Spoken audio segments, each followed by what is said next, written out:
আদ্রিতার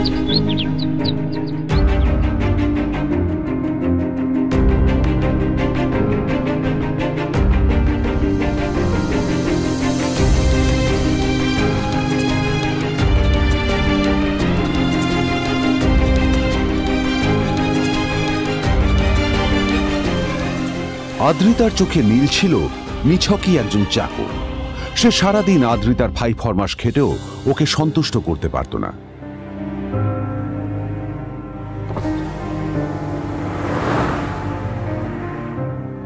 এত কিছুর পরেও কেন একজন ধনী বাবা তার মেয়েকে গরিব ছেলের সাথে বিয়ে দিলেন?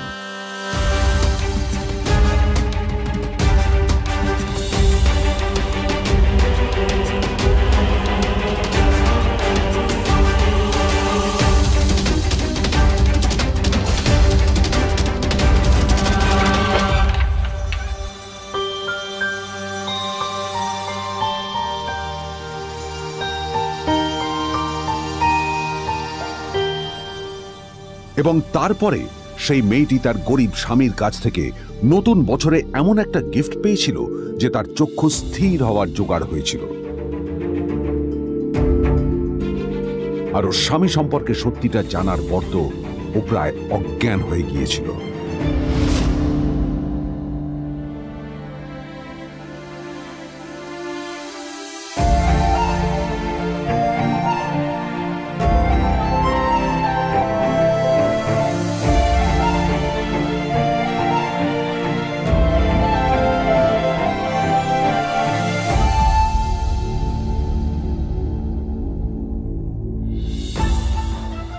আমার বাবা সবচেয়ে বড় ভুল করেছে তোমার মতো একটা গরিব ছেলের সাথে আমার বিয়ে দিয়ে।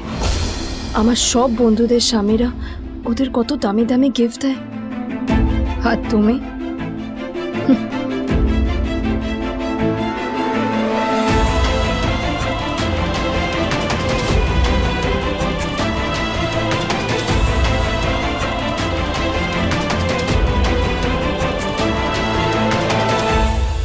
আদ্রিতা তার বাবার কথায় নীলকে বিয়ে তো করেছিল, কিন্তু ও শর্ত দিয়েছিল যেন বাড়ির বাইরের কেউ না জানতে পারে যে নীল ওর স্বামী।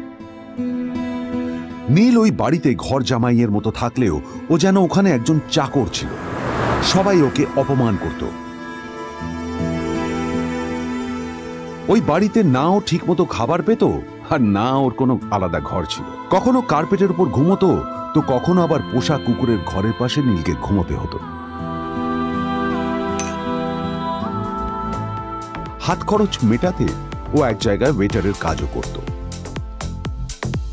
আদ্রিতা তার বন্ধুদের বলেছিল যে আদ্রিতা বিদেশে বিয়ে করেছে আর তার স্বামী লন্ডনের একজন খুব বড় বিজনেসম্যান। কিন্তু যখন আদ্রিতার বন্ধুরা ওকে ওদের স্বামীদের দেওয়া দামি দামি গিফটগুলো দেখাতো, তখন লজ্জায় ওর ভিতরটা পুড়ে ছাই হয়ে যেত।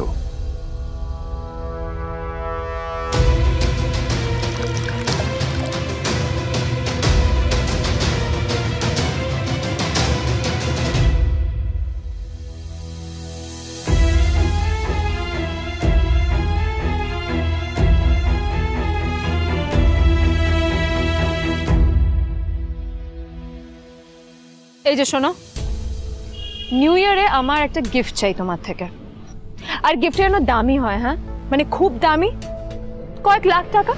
ওকে? কয়েক লাখ টাকা? কিন্তু অদ্রিতা, এত টাকা আমি একসাথে কখনো দেখিনি। তোমাকে এত দামি গিফট আমি কি করে দেব? এটা তো তোমার বিয়ে করার আগে ভাবা উচিত ছিল। একজন পুরুষ মানুষ হয়ে নিজের স্ত্রীর এইটুকু ইচ্ছা তুমি পূরণ করতে পারবে না? স্ত্রীর এই কথাগুলো নীলকে আহত করে। নিঃশব্দে ওখান থেকে চলে যায় নীল।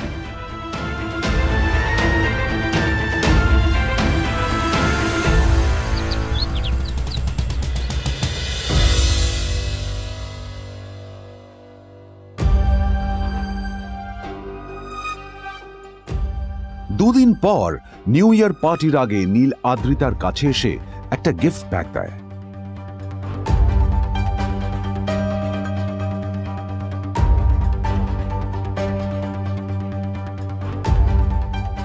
আদ্রিতা মুখ বেজার করে বাক্সটা খুলল, তবে তারপর বাক্সের ভেতরে গিফটটা দেখতেই ও চমকে গেল।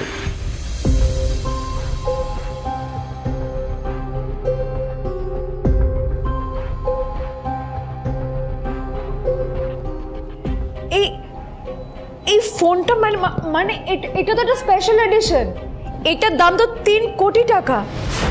তুমি এটা পেলে কোথা থেকে? আসলে আসলে এটা অরিজিনাল নয়, আমি ওই ফোনটারই একটা কপি এনেছি।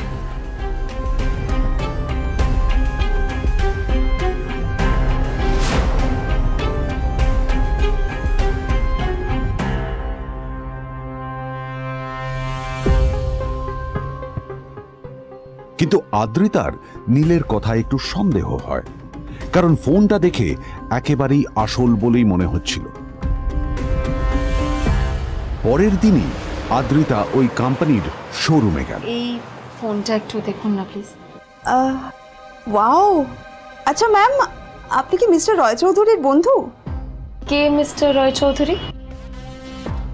ও, আপনি কি ওই রয় চৌধুরী গ্রুপ অফ ইন্ডাস্ট্রিজের মালিকের কথা বলছেন? হ্যাঁ। না না, আমি ওনাকে চিনি না। আমি কেন, আমার মনে হয় কেউই ওনাকে চেনে না। বড় বড় মানুষেরাই ওনা দেখা পান না। আমিও কোনোদিন ওনাকে দেখিনি, কিন্তু সাডেনলি আপনি এই প্রশ্নটা করলেন কেন? অ্যাকচুয়ালি ম্যাম, আপনার হাতের এই ফোনটা আসলে এটা ফোনের স্পেশাল এডিশন। এই কাটিং, এই ডিজাইন, এই লোগো, এটা জাল করা ইজ নেক্সট টু ইম্পসিবল।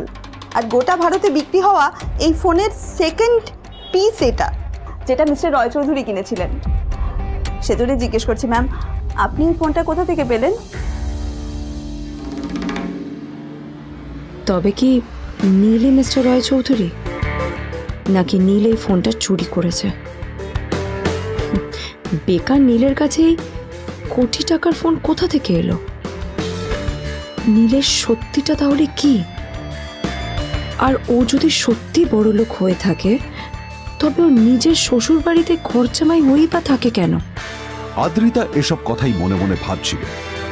তবে আদ্রিতার বিশ্বাস ছিল যে কোনো না কোনো মতলব করেই নীল এই ফোনটা আদ্রিতার জন্য নিয়ে এসেছিল। কিছুদিন পর আদ্রিতা সেই ফোনটার কথা ভুলে গেল। নীল সকাল সকাল ঘুরতে বেরিয়েছে বাইরে।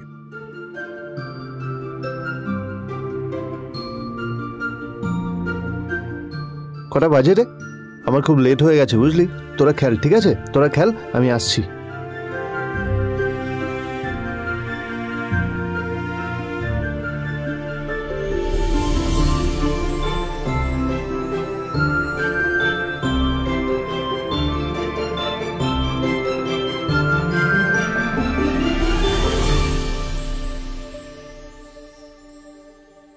নীল, জল পড়ছে না কেন দেখো না। নীল, নীল, নীল কোথায় গেল? নীল,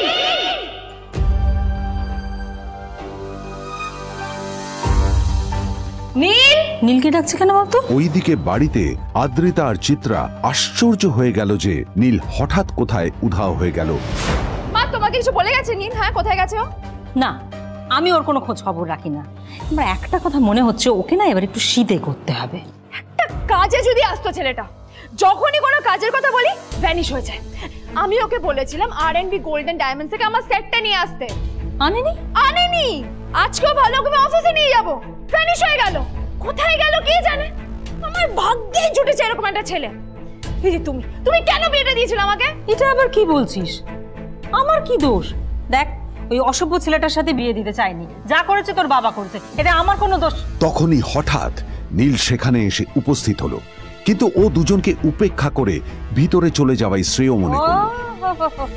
এই যে লাট সাহেব ফিরলেন রাজকার্য করে। এদিকে এসো, তোমার ফাঁকিবাজির আলোচনাই এখানে চলছে। মা প্লিজ থাক, মা থাক, ভাল লাগছে না। এমনিতেই অফিসের জন্য আমার লেট হয়ে যাচ্ছে, আর বিজন আমার ওয়েটও করছে। বিজনের নাম শুনেই নীলের মুখটা ফ্যাকাশে হয়ে গেল। আদ্রিতা নীলকে উপেক্ষা করেই বলল, আরে যে এই ছেলেটার মতো আর একটা ফাঁকিবাজ না তুমি পাবে না। তুমি কেন দাঁড়িয়ে আছো? এই যে শোনো শোনো শোনো শোনো, দাঁড়িয়ে আছো কেন? তোমাকে আমি বলেছিলাম R&B গোল্ড ডায়মন্ডস থেকে সেটটা তুলেছো, তোলোনি তো। এইটা চাই না আমার। তুমি আমার সাথে অফিসে যাবে, ফেরার পথে তুমি সেটটা নিয়ে আসবে। তোমার জন্য সবসময় লেট হয় অফিসে, তোমার জন্য বিরক্ত লাগে। আর ব্যাগটা নিয়ে ওর পেছন পেছন কোথায় যাচ্ছ? যা দিয়ে ওখানে রেখে এসো। নীল চিত্রার সাথে মাঝে মাঝে ঝগড়া করলেও তার স্ত্রী আদ্রিতার সাথে ও কখনো ঝগড়া করত না। সত্য সব অপদার্থ।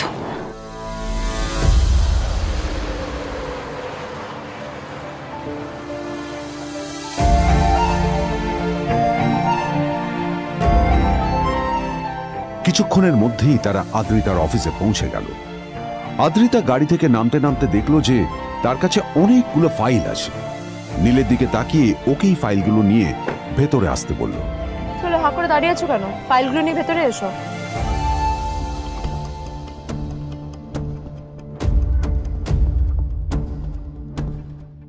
আদ্রিতা যখন ওর ক্যাবিনে পৌঁছলো তখন দেখলো সেখানে আগে থেকেই ওর বন্ধু এবং বিজনেস পার্টনার বিজন বসে ওর জন্য অপেক্ষা করছে।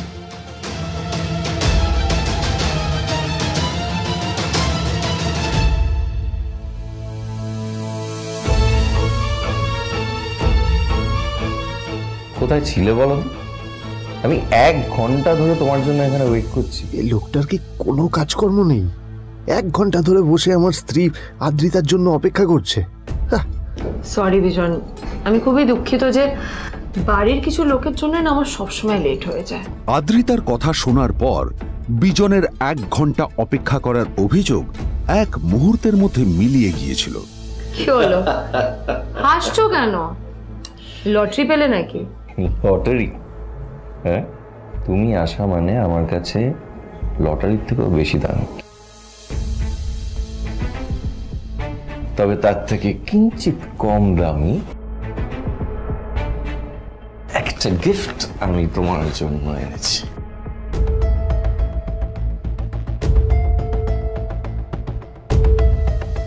This is a rare diamond necklace for you. এটা আমার জন্য? সত্যি? এই শহরে এটা খুঁজে পাওয়া খুব বিরল।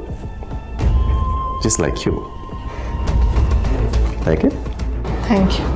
You're welcome. Thank you for the gift. আসি তাহলে এখন।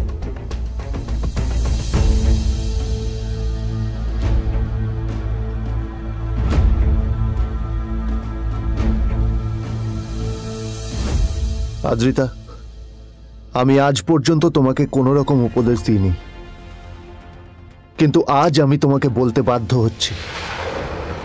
এই যে এই লোকটা তোমাকে শুধুমাত্র ইমপ্রেস করার জন্য একটা নকল সস্তার হীরের গয়না দিয়ে গেছে। এরকম একটা লোকের সাথে তোমার মেশা উচিত না। ভবিষ্যতে কিন্তু তুমি বিপদে পড়বে। আদ্রিতা, আমি তোমাকে কথা দিচ্ছি, আমি তোমার জন্য আসল রেয়ার একটা হীরের গয়না এনে দেবো, এর চেয়েও দামি, এর চেয়ে অনেক অনেক বেশি দামি।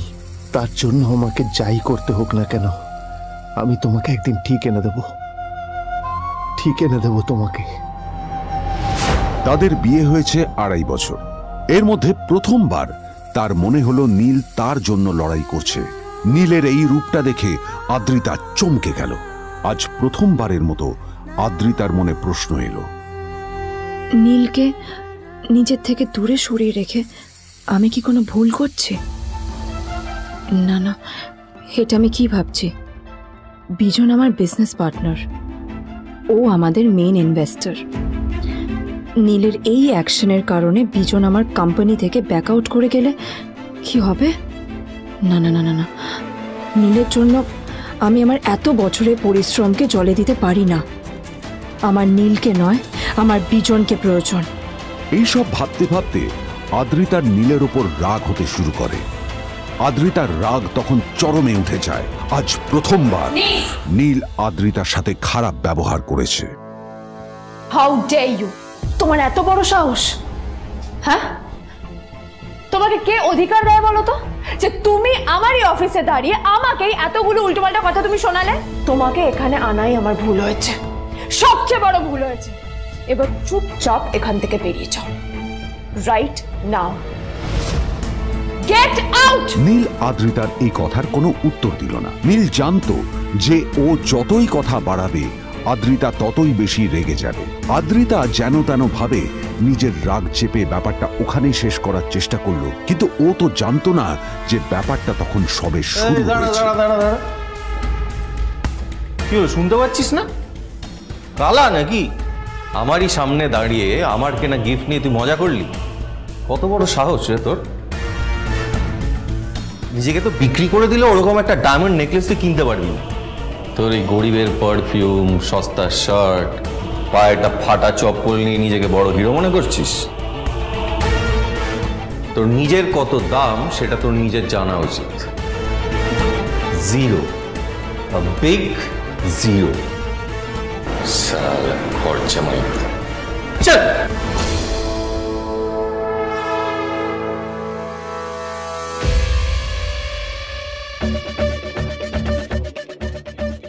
নীল তখনও ঝামেলা করার মেজাজ ছিল না, কিন্তু যখন কেউ অন্যের নীরবতা সুযোগ নিতে শুরু করে তখন কথা বলাটা প্রয়োজন। নীল আঙুল তুলে পেছনের দিকে ইশারা করে। প্রথম কথা, ওই যে ওখানে দাঁড়িয়ে আছে, ও আমার স্ত্রী।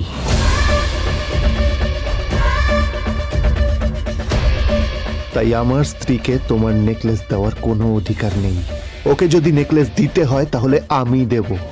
তাই এসব ফ্রডগিরি বন্ধ করো। আর দ্বিতীয় কথা, যার পকেটে পয়সা নেই ঝনঝন আওয়াজ করা তার মানায় না।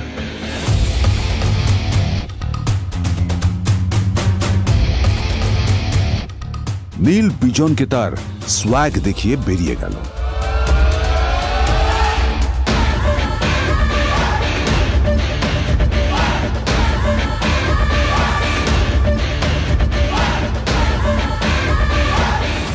আদ্রিতার রাগে গজগজ করছিল। ওর জ্বলন্ত চোখের সামনে শুধু নীলের মুখটা ভেসে উঠছিল। ও যতই নীলের কথা ভাবছিল ততই ওর রাগ বেড়ে যাচ্ছিল। গত কয়েক মাস ধরে আদ্রিতার কোম্পানির অবস্থা একেবারেই ভালো ছিল না। আদ্রিতা তা সামলানোর আপ্রাণ চেষ্টা করছিল। কি যে করবেও সেইটাই বুঝে উঠতে পারছিল না। তারপর বিজনের সাথে ওর দেখা হলো, আর তখনই বিজনের সাথে ওর বন্ধুত্ব হলো। বিজন একটা খুব বড় পরিবারের সদস্য। আজ বিজন শুধুমাত্র আদ্রিতার কোম্পানির একজন বিজনেস পার্টনারই নয়, সাথে বড় ইনভেস্টরও। আর শুধুমাত্র বিজনের কারণেই আদ্রিতার কোম্পানি এখনো চলছে। এই কোম্পানির সমস্ত লস বিজনই বহন করে এবং আদ্রিতারও ওকে তাই খুব প্রয়োজন। বিজনের সাথে বন্ধুত্ব করা আদ্রিতার পক্ষে সহজ কাজ ছিল না। অনেক কাঠখড় পুড়িয়ে আদ্রিতা ওর কাছাকাছি এসেছিল। সবকিছু ঠিকঠাকই চলছিল, সবকিছুই আদ্রিতার প্ল্যান অনুযায়ী হচ্ছিল, কিন্তু নীল আজ এসে সবকিছু নষ্ট করে দিল। কি দরকার ছিল বুঝতে পারছি না। কি দরকার ছিল নীলের বিজনকে এতগুলো কথা শোনানোর? এবার বিজন আমাকে টাকা দেবে কিনা সেটাও জানি না। আমার কোম্পানিতে ইনভেস্ট করতে চাইবে কিনা সেটাও বুঝতে পারছি না। কি করব?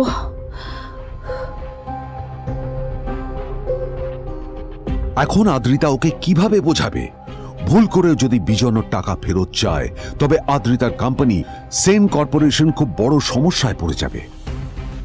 তারপর কি হবে? সেন পরিবারের দেখভাল কে করবে? এইসব ভাবতে ভাবতে আদ্রিতা নিজের ওপরেও রেগে গেল। আসলে দোষটা ওর নিজেরই। আদ্রিতা কেন নীলকে ওদের মাঝে আনতে গেল? নীলকে অফিসে নিয়ে আসারই বা কি দরকার ছিল? আর যদি সে নীলকে সাথে করে না আনতো তাহলে বিজন এখন ওর সাথেই বসে থাকতো।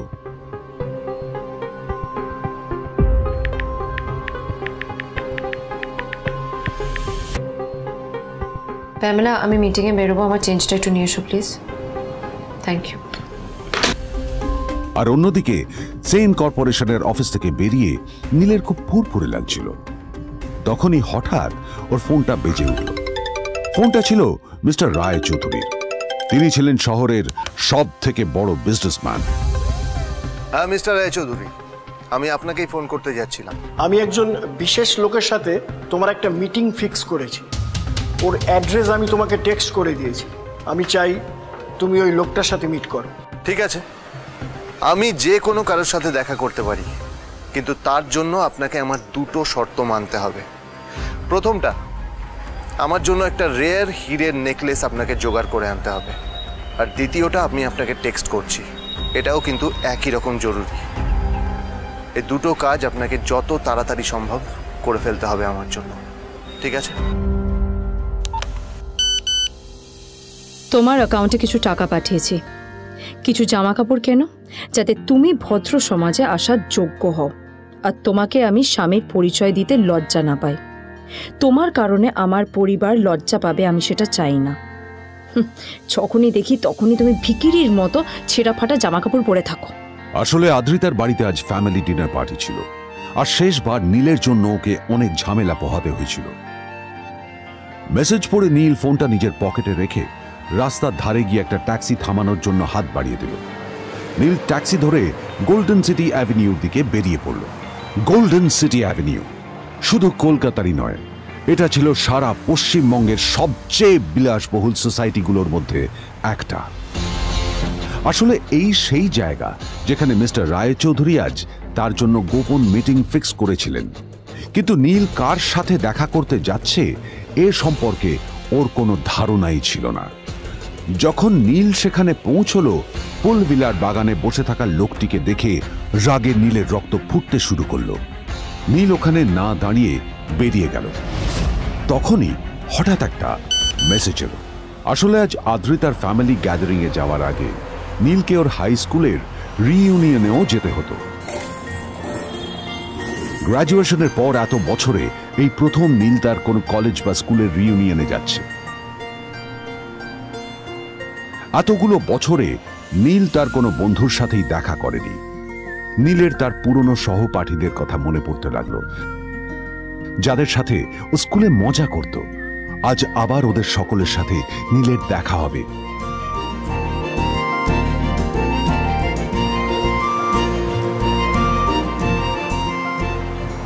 আর এই সব কিছু ভেবেই নীল এক্সাইটেড হয়ে যাচ্ছিল। আসলে সোহিনীকে নীল তার স্কুল টাইমে পছন্দ করত।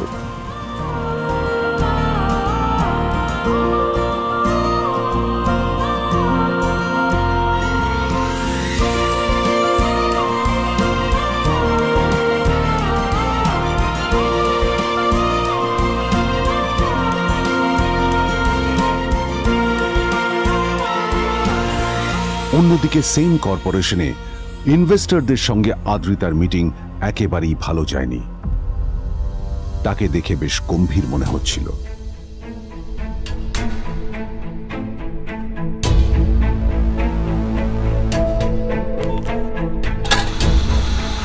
ভাই, পৃথিবীতে এমন লোকও আছে, কি দিমাগ দেখলি? হ্যাঁ, কাজকর্ম তো কিছু করার নেই, আর কিছু করেও না। হ্যাঁ, শুধু চলে এসছে আমাদের ম্যাডামকে রাখাতে। এই 1 বছরে না কিচ্ছু বদলায়নি। আরে আমি তো ভেবেছিলাম যে এর সাথে ম্যাডামের আর কোনো সম্পর্কই নেই, কিন্তু না, এখন যা দেখছি উল্টে ম্যাডামের মাথায় উঠে নাচছে। আমার মাঝে মাঝে মনে হয় এদের দুজনের বিয়ে কিভাবে হলো। আর বিয়ে তো অনেক পরের কথা, 2 বছর হয়ে গেল এদের এখনো ডিভোর্স হলো না। হ্যাঁ, আমার তো ভাবলে কিরকম অবাক লাগছে। যা বলেছিস।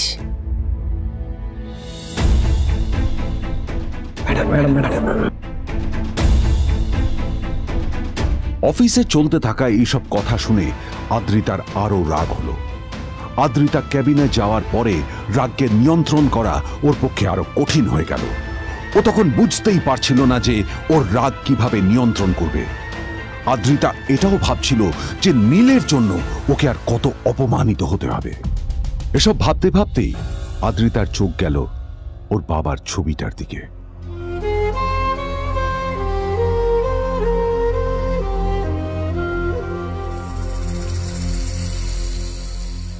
আমি তো তোমার সবচেয়ে প্রিয় মেয়ে ছিলাম বাবা,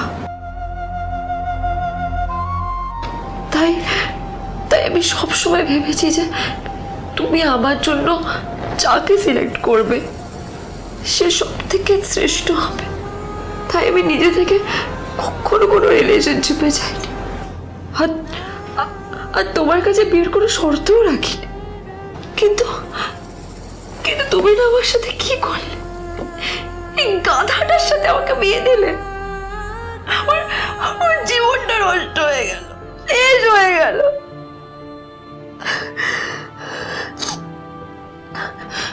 আমি যদি একটু জানতাম যে ও কিছু করে না, ঘর চাপাই হয়ে থাকবে, এইসব কাজকর্ম করে, তাহলে আমি কোনোদিনই বিয়েতে রাজি হতাম না বাবা, কোনোদিন না, কোনোদিন।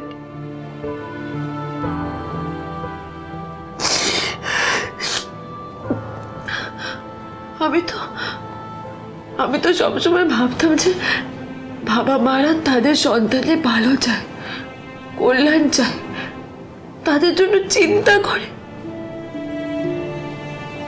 কিন্তু কিন্তু বাবা তুমি আমার জন্য একটু চিন্তা করোনি। তুমি শুধু তোমার শেষ কর্তব্যটুকু করতে চেয়েছিলে, শেষ ইচ্ছাটুকু রাখতে চেয়েছিলে, পালন করা হয়ে গেছে। আর আমাদের তুমি ছেড়ে চলে গেলে, তুমি আগে ছেড়ে চলে গেলে। অন্যদিকে নীল রিইউনিয়ন পার্টির জন্য হোটেল প্রাইম স্টারের দিকে রওনা হলো। হোটেল প্রাইম স্টার ছিল শহরের সবচেয়ে দামি হোটেল। ওখানে শহরের সব বড় লোকেরা যাতায়াত করত। নীল যখনই তার পুরনো বাইকটা নিয়ে ওখানে পৌঁছলো, ওর পুরনো জামা কাপড়, পুরনো বাইক আর ওর পায়ে ছেঁড়া চপ্পল দেখে সিকিউরিটি গার্ড ওকে গেটের বাইরেই আটকে দিল। কোথায় যাচ্ছিস শালা ভিখিরি? না না দাদা, আপনি আমাকে ভুল বুঝছেন। আসলে আমাকে ইনভাইট করা হয়েছে, আমি এই হোটেলেই এসেছি। শালা মিথ্যে কথা বলার জায়গা পাস না? হ্যাঁ, মিথ্যে কথা বলার আগে নিজের চেহারাটা তো দেখতিস। এটা একটা প্রাইম হোটেল, বুঝেছিস? এখানে সব শহরের বড় বড় লোকেরা তাদের বড় বড় গাড়ি নিয়ে আসে। শালা তোর মতো একটা ভিখিরি একটা ফ্যাট প্যাটে আওয়াজ বের করা বাইক নিয়ে চলে এসেছিস, আর আমি তোকে ঢুকতে দেবো না? দাদা আমাকে ইনভাইট করা হয়েছে, আমাকে শুনুন শুনুন, চল আমাকে একবার ঢুকতে দিন আমাকে। নীল পড়ে যেতেই একটা দামি গাড়ি ওখানে এসে দাঁড়ালো। এই গাড়িটি আর অন্য কারো নয়, হোটেল প্রাইমের মালিক মিস্টার খান্নার ছিল। কি হচ্ছে কি এটা? হোটেলের গেটের সামনে এসব এসব ক্যাশ চলছে এখানে।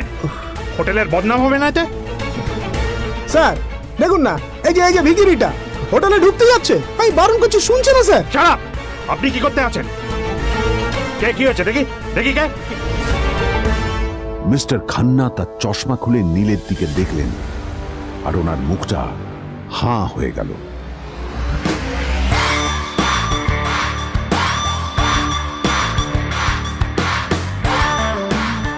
নীল স্যার, আপনি?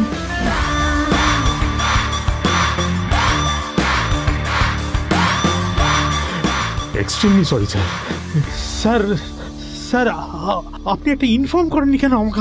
আপনি আসবেন জানলে তো আমি নিজে রিসিভ করতে আসতাম আপনাকে। ঠিক আছে, আপনি ব্যস্ত হবেন না প্লিজ। জানোইনি কে? নিজের বসকে এভাবে একজন ভিখারিকে হাতে পায়ে ধরতে দেখে গার্ডটিও অবাক হয়ে গেল।